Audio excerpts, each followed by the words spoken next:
2026년 8월 18일 화요일 새벽기도회를 하나님께 드리겠습니다. 하나님의 말씀은 구약성경 이사야서 29장 1절부터 14절까지 말씀입니다. 구약성경 999면 이사야서 29장 1절부터 14절까지 말씀 한 절씩 교독하겠습니다.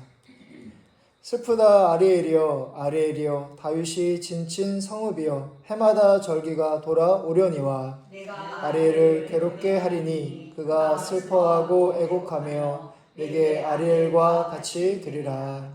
내가 너를 사면으로 둘러 진을 치며 너를 애워 대를 쌓아 너를 치리니 내가 낮아져서 땅에서 말하며 내 말소리가 나직히 티끌에서 날 것이라. 내 목소리가 신접한 자의 목소리같이 땅에서 나며 내 말소리가 티끌에서 짓걸이리라. 그럴지라도 내 대적의 무리는 세미한 티끌 같겠고 강포한 자의 무리는 날려가는 겨 같으리니 그 일이 순식간에 갑자기 일어날 것이라. 여호와께서 우레와 지진과 큰 소리와 회오리 바람과 폭풍과 맹렬한 불꽃으로 그들을 징벌하실 것인즉 아리엘을 치는 열방의 무리 곧 아리엘과 그 요새를 쳐서 그를 곤고하게 하는 모든 자는 꿈같이 밤에 환상같이 되리니 진자가 꿈에 먹었을지라도 깨면 그 속은 여전히 비고 목마른 자가 꿈에 마셨을지라도 깨면 곤비하며 그 속에 갈증이 있는 것 같이 시온산을 치는 열방의 무리가 그와 같으리라.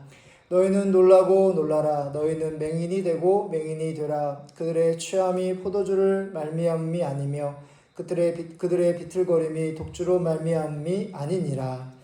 여호와께서 깊이 잠들게 하는 영을 너희에게 부어주사 너희의 눈을 감기셨으니 그가 선지자들과 너희의 지도자인 선견자들을 덮으셨음이라.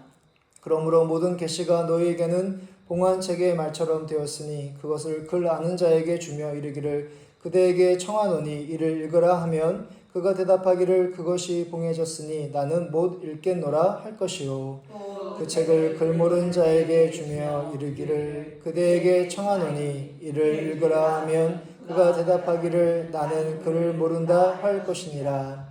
주께서 이르시되 이 백성이 입으로는 나를 가까이 하며 입술로는 나를 공경하나 그들의 마음은 내게서 멀리 떠났나니 그들이 나를 경외함은 사람의 계명으로 가르침을 받았을 뿐이라. 함께 읽겠습니다.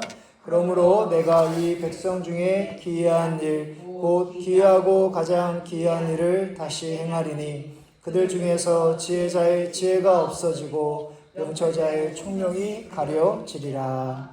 아멘. 우리가 읽은 오늘 말씀에서 하나님은 이스라엘 백성의 형식적인 신앙에 대하여 심판을 예고하고 계십니다. 1절부터 2절의 말씀을 보시면 슬프다 아리엘이여 아리엘이여 다윗이 진친 성읍이여 해마다 절기가 돌아오려니와 내가 아리엘을 괴롭게 하리니 그가 슬퍼하고 애곡하며 내게 아리엘과 같이 되리라. 다윗은 왕이 된 후에 언약궤를 다윗성으로 옮겼고 이후 솔로몬 왕은 예루살렘 성전을 건축하여 모든 이스라엘 백성들이 하나님을 예배하기 시작합니다. 이스라엘 백성이라면 1년에 3차례 예루살렘 성전에 올라와서 예배해야 했기에 절기 때가 되면 이스라엘 각지의 순례자로 예루살렘 성은 수많은 사람으로 북적거렸습니다. 그러나 하나님은 이방 나라 아수르를 통한 심판을 예고하고 계시는데요. 그 이유는 마음에서 우러나지 않는 형식적인 신앙 때문입니다.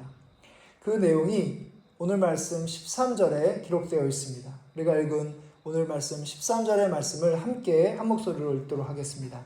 주께서 이르시되 이 백성이 입으로는 나를 가까이 하며 입술로는 나를 공경하나 그들의 마음은 내게서 멀리 떠났나니 그들이 나를 경외함은 사람의 계명으로 가르침을 받았을 뿐이라. 아멘.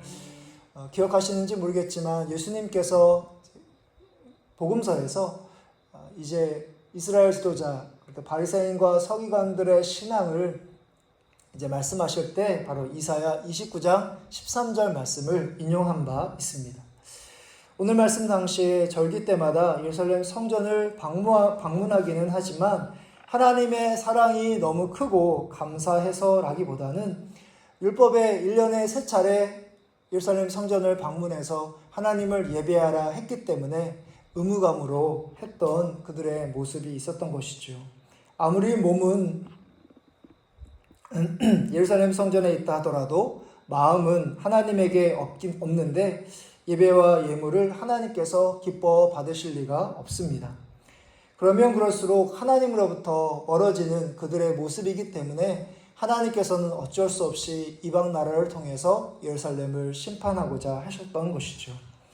우리도 이스라엘 백성들처럼 주일이니까 주일 예배를 드리고 또 하루의 시작인 새벽에 주 앞에 나와서 하루를 시작하지 않으면 마음이 좀 찜찜하거나 불편해서 주 앞에 나올 수 있습니다. 이런 우리들의 모습이 겉으로 보기에는 열심히 있는 그런 신앙인일지 모르지만 하나님은 우리에게서 진심을 다하는 그런 신앙인의 모습을 보기를 원하십니다. 내 모습 속에 다른 사람들에게 보이려는 회식적인 신앙의 모습은 없는지, 또 습관에 젖어 있는 형식적인 모습은 없는지 항상 성령께서 여러분들의 마음을 감찰하시는 그런 은혜가 있기를 바랍니다. 이어서 하나님은 예루살렘을 치는 아수르를 물리치심으로 이스라엘에게 구원을 베푸실 것을 말씀하고 계십니다. 6절부터 7절의 말씀을 보시면 만군의 여호와께서 우레와 지진과 큰 소리와 회오리 바람과 폭풍과 맹렬한 불꽃으로 그들을 징벌하실 것인즉 아리엘을 치는 열방의 무리 곧 아리엘과 곧 요새를 쳐서 그를 곤고하게 하는 모든 자는 꿈같이 밤의 환상같이 되리니. 여기에 나오는 아리엘은 하나님의 번제단이라는 뜻을 가지고 있고 예루살렘을 가리키고 또 예루살렘을 치는 열방의 무리란 구체적으로 아수르라는 이방 나라를 가리킵니다. 북이스라엘을 멸망시킨 아수르는 자신만만하여 20년 후에 남유다의 예루살렘을 공격합니다. 누가 보더라도 남유다가 아수르에 의하여 멸망하는 것은 기정사실이자 시간 문제인 것처럼 보였습니다. 그러나 하나님께서는 예루살렘을 치는 공격한 아수르를 하루아침에 망하게 하십니다. 하나님이 우레와 지진 등 모든 자연 만물을 동원하실 만큼 아무리 강한 아수르라 할지라도 바로 하나님께서 다스리고 주관하시는 분이신 것이죠. 때로 우리가 마음속으로 하나님이라 할지라도 이 일만큼은 할 수 없을 것이다 라는 생각을 종종 합니다. 이는 단순히 우리의 마음이, 우리의 믿음이 연약해서 그렇다 넘어갈 수 없는 모든 세상을 통치하시는 하나님에 대한 불신일 수 있습니다. 하나님이 살아계셔서 과연 우리와 함께 하시는 것일까? 하나님이 이 일을 하실 수 있을까? 라는 순간이 그런 마음이 드는 순간에 바로 오늘 말씀, 바로 하나님께서 이방 나라 아무리 강대국 아수르라 할지라도 하루아침에 멸망시킬 수 있는 그런 분이시라는 것을 볼 수 있기를 바랍니다. 그래서 그 하나님, 이 세상을 다스리고 주관하시는 능력의 하나님을 꼭 믿으시고 하나님이 행하실 것을 기대하시며 바라시는 여러분들의 신앙이 되기를 바랍니다. 아멘. 마지막으로 하나님은 이스라엘의 영적 지도자들의 눈을 어둡게 하심으로 거룩하지 않는 이스라엘 백성들을 심판하고자 하십니다. 10절의 말씀을 보시면 대저 여호와께서 깊이 잠들게 하는 영을 너희에게 부어주사 너희의 눈을 감기셨으니 그가 선지자들과 너희의 지도자 선견자들을 덮으셨음이라. 그래서 14절의 말씀을 보면 지혜자의 지혜가 없고 명철자의 총명을 가리우게 됩니다.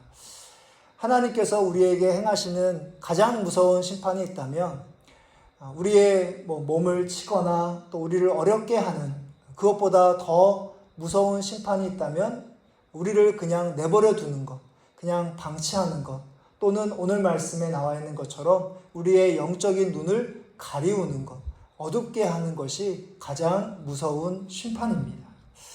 그래서 우리의 마음이 하나님의 심판을 받는 것이 아니라 항상 우리 눈에 보이는 겉모습이 아니라 보이지 않는 우리의 마음이 하나님을 향하시고 하나님을 향한 사랑과 은혜에 힘입어 하나님을 예배하고 또 하나님을 섬기고 여러분들에게 맡겨주신 귀한 직분을 신실하게 감당하시는 하나님을 경외하는 우리 믿음의 신실한 성도님들 되시기를 주님의 이름으로 축복합니다. 아멘.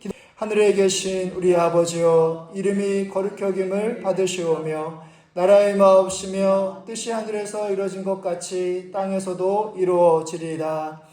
오늘날 우리에게 일용할 양식을 주시옵고 우리가 우리에게 죄 지은 자를 사하여 준 것 같이 우리 죄를 사하여 주시옵고 우리를 시험에 들게 하지 마시옵고 다만 악에서 구하시옵소서. 대개 나라와 권세와 영광이 아버지께 영원히 싸움나이다. 아멘.